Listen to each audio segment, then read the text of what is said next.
Então a gente estava conversando, né, até agora há pouco, que a transmissão da propriedade ela pode ser plena, mas ela também pode ser restrita. E essa restrição pode recair sobre o poder de disposição. Tudo bem?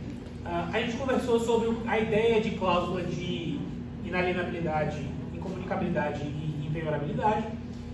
Duas coisas a mais que a gente precisa conversar. Primeiro, se eu falo apenas no testamento, bora lá, na verdade antes de falar sobre isso, vocês sabem que o patrimônio hereditário tem regras, o sujeito tem herdeiros necessários, né? Dividido em dois. Quais são essas duas metades do patrimônio hereditário? A legítima dos herdeiros necessários e a parte disponível. Tudo bem? Por que eu estou falando isso?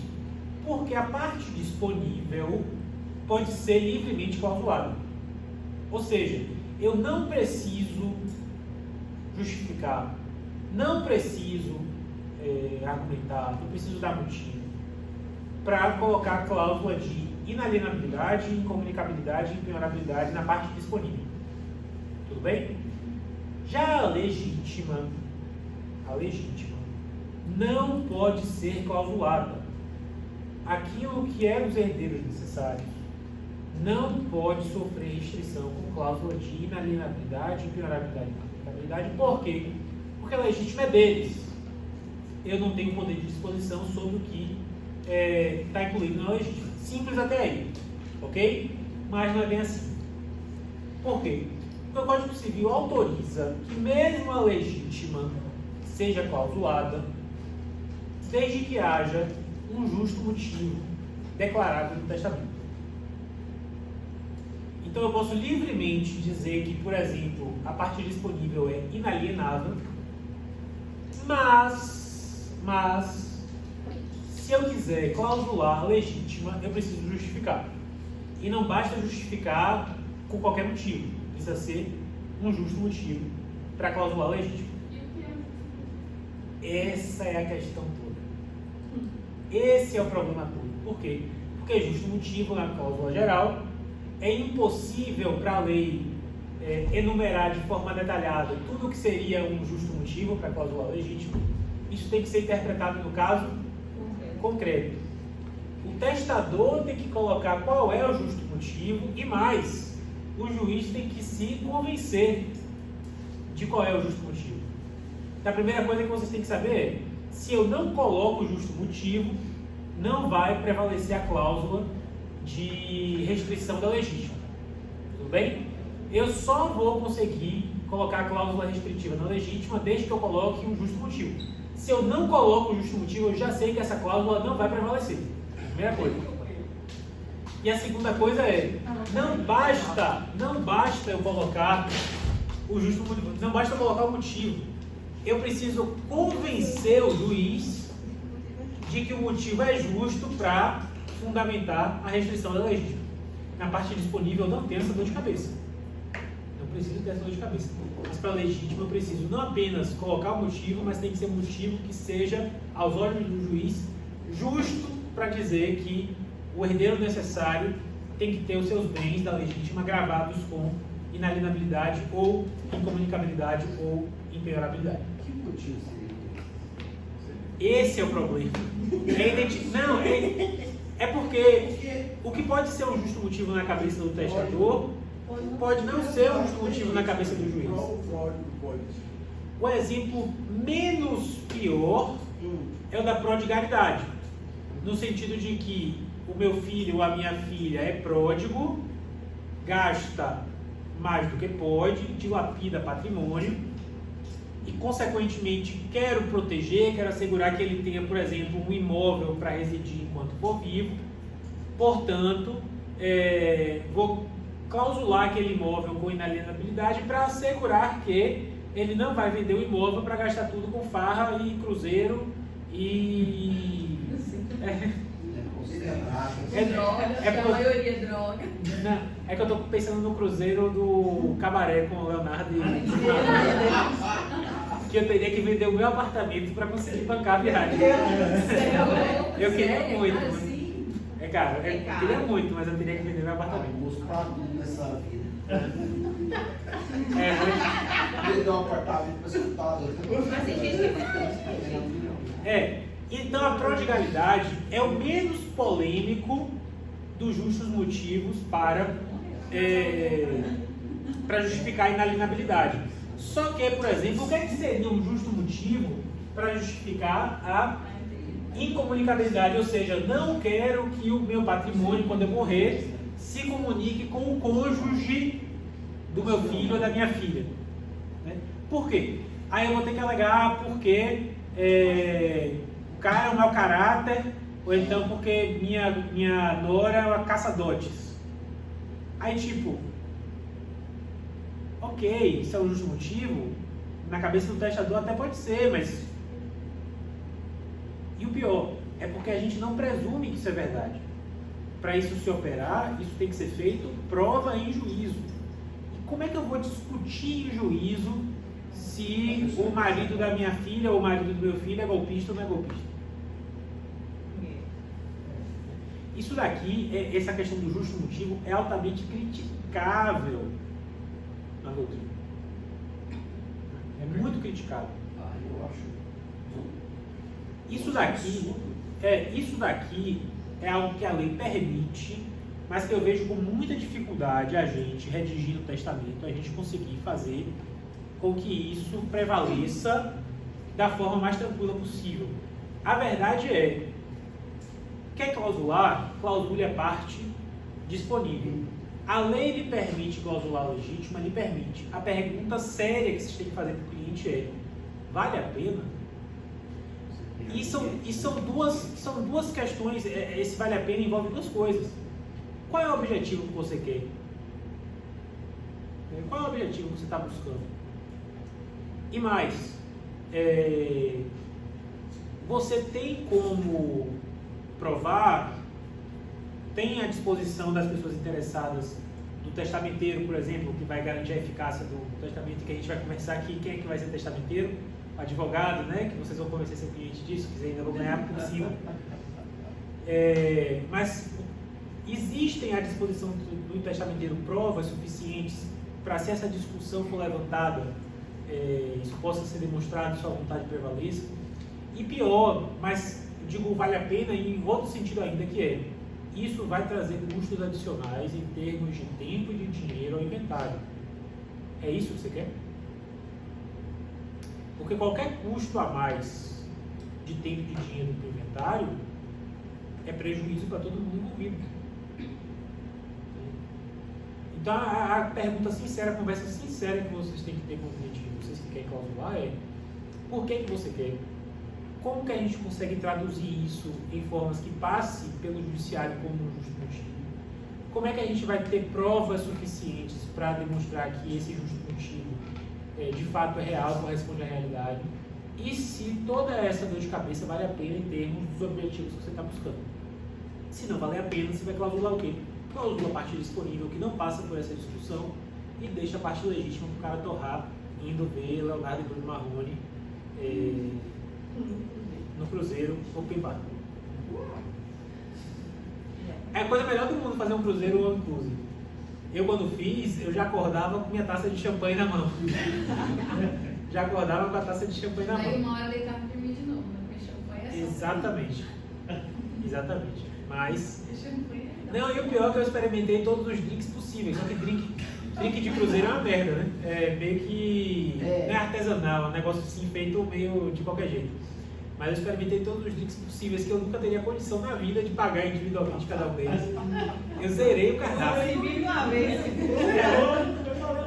Eu zerei o cardápio. Não. Mas isso tem muitos anos também. Eu estava recém-formado. Tem muitos anos isso, ganhei de presente. Eu acho que não mudaria muito se você Ok. também. Eu acho que se você Eu acho que faria a mesma coisa. Diga aí. Não sei se tem uma filha, casou com uma pessoa, essa pessoa está envolvida em algum escândalo, corrupção, qualquer outra coisa. Perfeito. Ou então uma pessoa individual. Por exemplo, eu não quero vincular o meu restaurante, vou deixar para minha filha, mas não quero vincular ela àquela imagem de corrupção. Outro exemplo que a gente podia pegar no caso da... Era cerveja ou era, em Minas Gerais, estava envenenada? É cerveja. É cerveja. Vamos dizer, minha filha é casada com o dono da cervejaria, eu tenho um restaurante. Eu não quero que seja Perfeito. vinculado ao Tudo vai depender de quê? No caso até concreto. porque já é uma iniciativa que pode diminuir a freguesia, por mais que o restaurante seja bem frequentado. Sem dúvida nenhuma. Entendeu? Sem dúvida nenhuma. Mas é isso. Alguns comentários sobre isso. Né? Então a gente vai clausular o quê? A gente vai clausular a parte disponível. Para legítimo a gente vai pensar 10 vezes se tem como, se é viável, se vale a pena. Tudo bem? No mais, a inalienabilidade, quando eu coloco cláusula de inalienabilidade, eu automaticamente estou colocando também as cláusulas de comunicabilidade e de empenhorabilidade. Basta prever inalienabilidade que automaticamente o bem, além de ser inalienável, é incomunicável e empenhorável. Tudo bem? O reverso não é verdadeiro. Se eu coloco só a incomunicabilidade, não se presume a inalienabilidade. Se eu coloco só a empenhorabilidade, não se presume nem a empenhorabilidade, nem a inalienabilidade e assim por diante. Tudo bem? Mas se eu coloco apenas inalienabilidade, as outras duas se aplicam. Tudo bem? No testamento eu coloco exclusivamente a parte disponível, né? Do meu patrimônio. Bora lá. Com o testamento, você pode dispor da sua parte disponível se você tiver herdeiros necessários. Você pode incluir mais do que sua parte disponível, mas esse excesso está sujeito à redução. Ou seja, as pessoas que se sentirem prejudicadas por terem a legítima invadida podem requerer a redução das disposições que excedem a parte disponível. Esse excesso não é nulo. Ou seja, então não há uma proibição absoluta de que você inclua no testamento. Porque pode ser que os herdeiros necessários respeitem.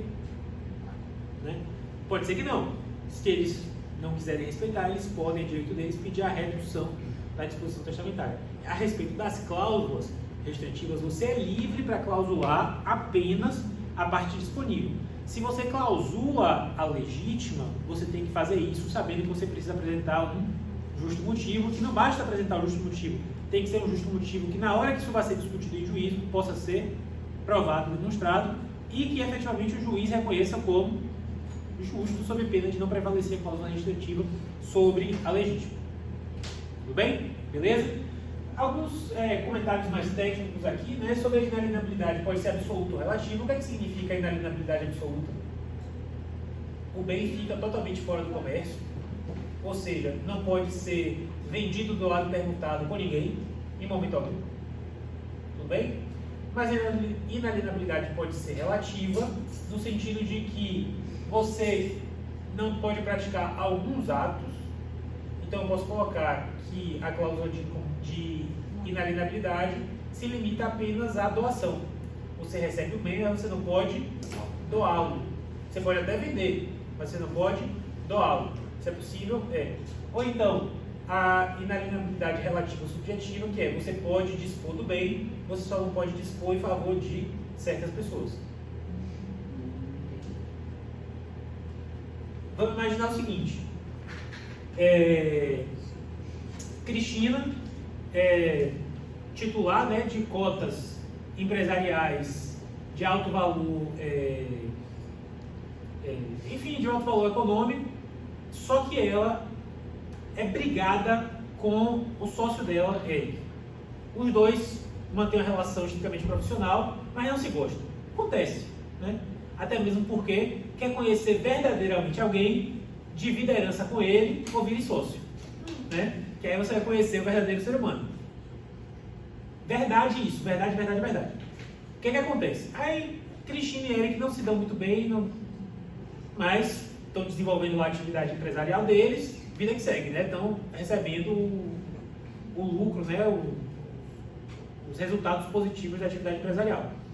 E aí Cristina tem uma filha, Lara, e coloca em relação às cotas da empresa uma cláusula de inalienabilidade relativa, dizendo: Lara, as cotas são suas, mas elas você não pode vender para o Eric. Não quero que essas cotas, quando eu morrer, sejam adquiridas pelo meu sócio, porque ele é uma pessoa ruim, estranha. Estão compreendendo? Se Lara quiser vender para o Erval, fazer a cessão das cotas empresariais para o Erval, ela pode. A inalienabilidade é relativa. Por quê? Porque ela tem um poder de disposição, exceto para dispor em favor do Eric. Consegue visualizar isso? Essa discussão tem que ser justificada. Tem que montar um motivo. Se for em relação à legítima, precisa ter justo motivo. Mas pode ser que essas cotas empresariais caibam na parte disponível, e aí você vai deixar isso consignado, até para não ter discussão, né? Considero que esse valor respeita a minha parte disponível, portanto posso clausular livremente, e clausulando eu coloco que essas cotas são inalienáveis em relação a Eric. Tudo bem? Ela pode vender, fazer a cessão das cotas empresariais para qualquer pessoa, exceto para das cotas societárias para qualquer pessoa, exceto para determinada pessoa. Tudo bem? Aí tem os laranjas da vida. Sim, mas aí é simulação subjetiva, interposição de pessoas, que pode ter a nulidade decretada desde que haja a prova. É muito comum essa questão de interposição de pessoas fazer o quê? Ela não pode vender para ele, né? Aí como é o esquema que eles fazem? Ela vende para ele e ele vende para ele. O que é isso? Fraude. Que pode ter a nulidade decretada. Se ela fosse herdada sozinha, não vai ter problema, mas se tiver o herdeiro dele. Ou um testamenteiro interessado em receber os 5% lá da testamentaria. Coisa boa. Pode ir, se quiser. Sentiremos sua ausência até semana que vem. Sim. Tudo bem? E a questão da incomunicabilidade, isso aqui é outra polêmica. Isso aqui algumas vezes chega ao Superior Tribunal de Justiça e eu sempre perco os poucos cabelos que ainda me restam quando coisas assim chegam ao Superior Tribunal de Justiça, mas chegam.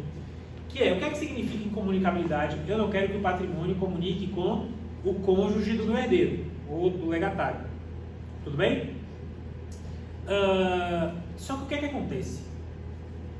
É possível que quando esse meu herdeiro ou esse meu legatário morra, o cônjuge ou companheiro dele, que era atingido pela cláusula de incomunicabilidade, ainda esteja vivo. E ainda esteja vivo, potencialmente é herdeiro. Bora lá, vou desenhar porque está ficando abstrato demais. Eu percebi pelos olhares perdidos e confusos. Bora lá. Eu tenho um testador. Testador que fez um benefício para, vamos colocar aqui o herdeiro. E esse herdeiro é casado com o cônjuge dele. Fácil até aí, né?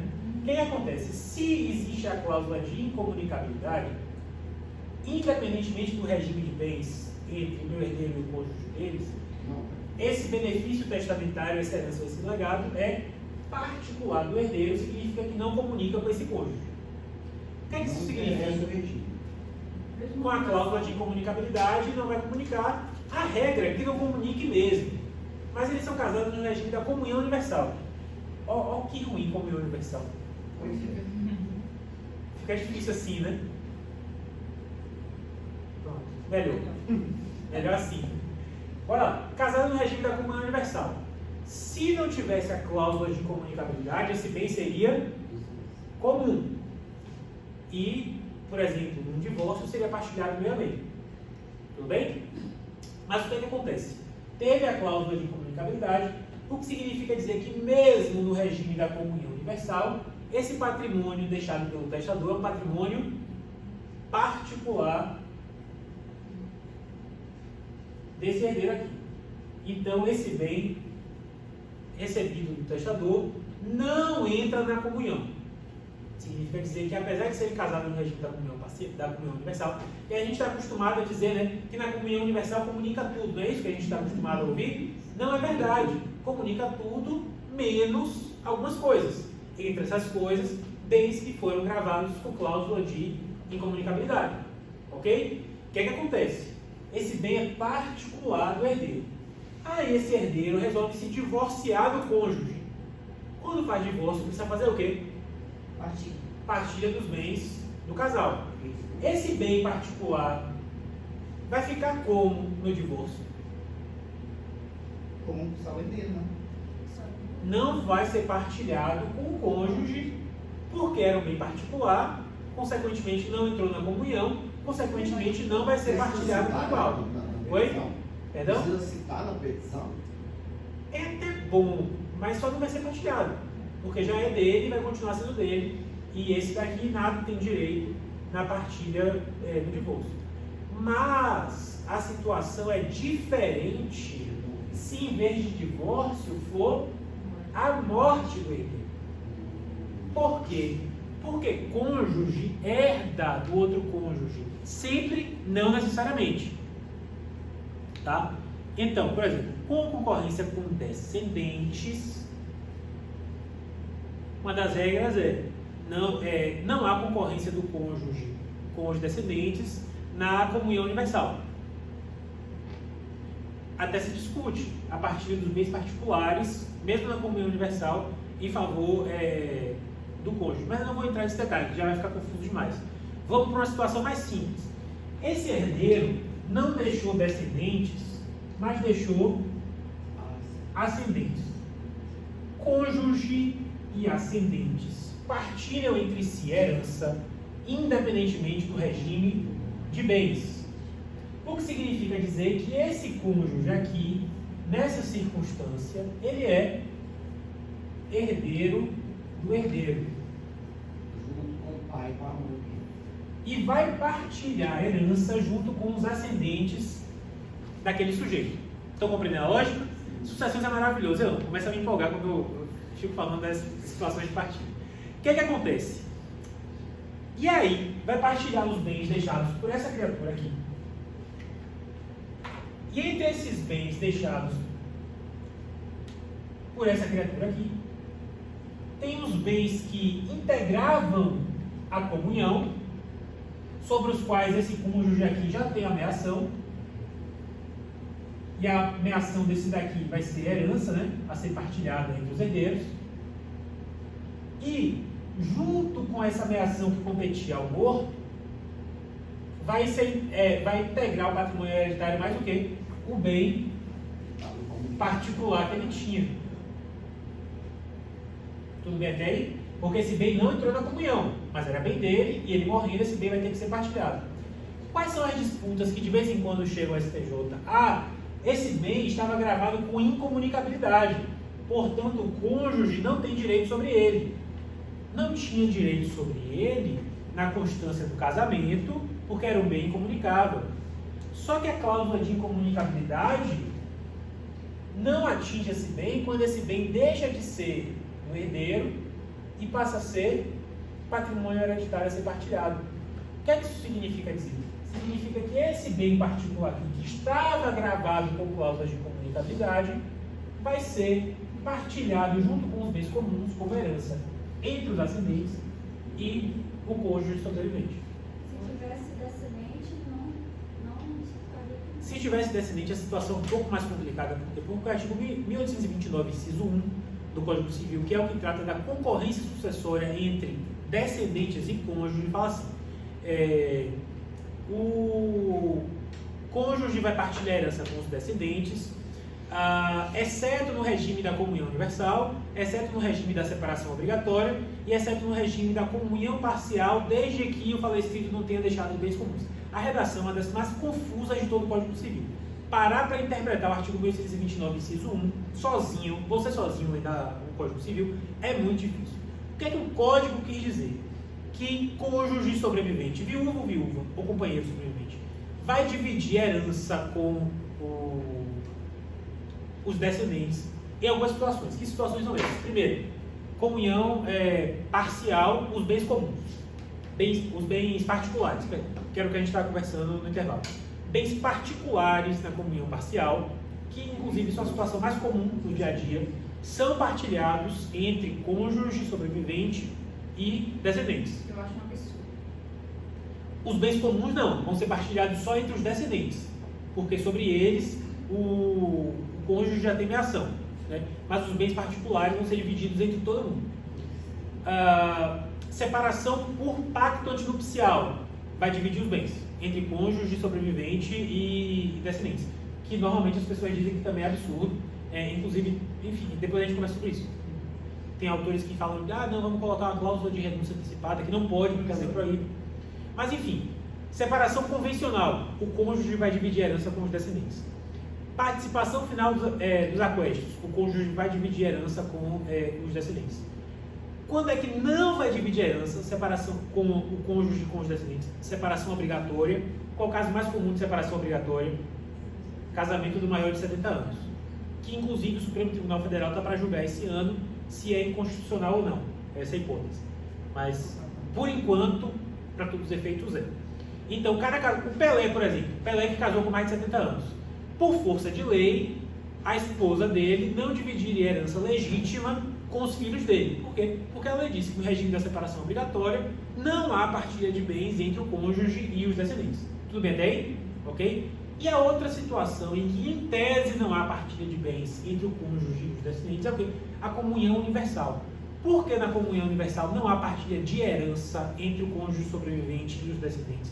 Porque se compreende que o cônjuge sobrevivente já recebeu o suficiente com a meação.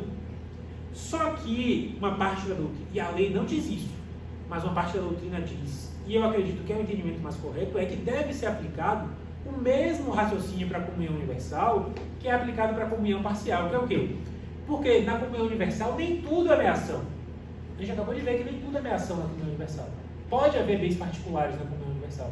Em havendo bens particulares na comunhão universal, esses bens particulares devem ser partilhados com o cônjuge sobrevivente, da mesma forma como ocorre na comunhão parcial. Tudo bem? A lógica é mais ou menos essa. Por que eu não quis entrar nessa polêmica? Porque isso não está expresso na lei, isso é um entendimento doutrinário, que apesar de ser coerente, não está positivado. Já a questão dos ascendentes como o cônjuge está, eu não queria entrar nessa discussão toda para a gente não perder tempo falando de ordem de vocação hereditária, mas foi inevitável. Tudo bem? Eu amo falar de ordem de vocação hereditária.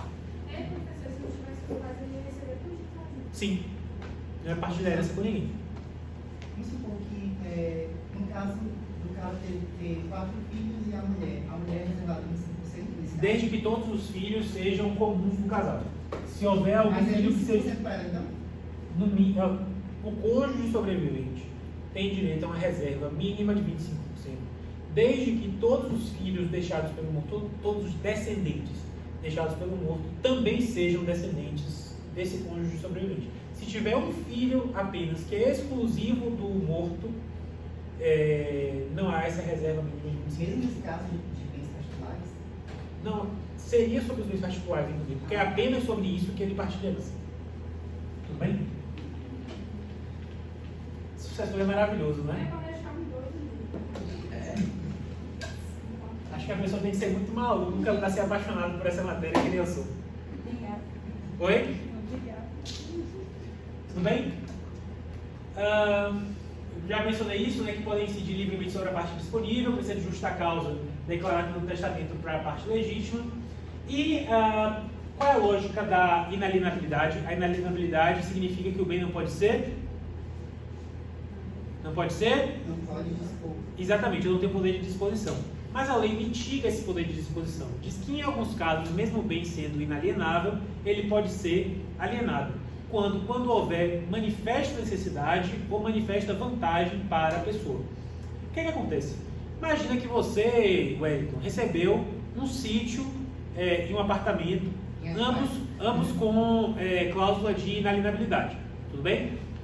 Só que aí você está passando por um problema de saúde grave e você precisa levantar fundos para o seu tratamento médico, para comprar remédio e tal. Eu estava falando, ontem eu fiz R$700 de compra na farmácia.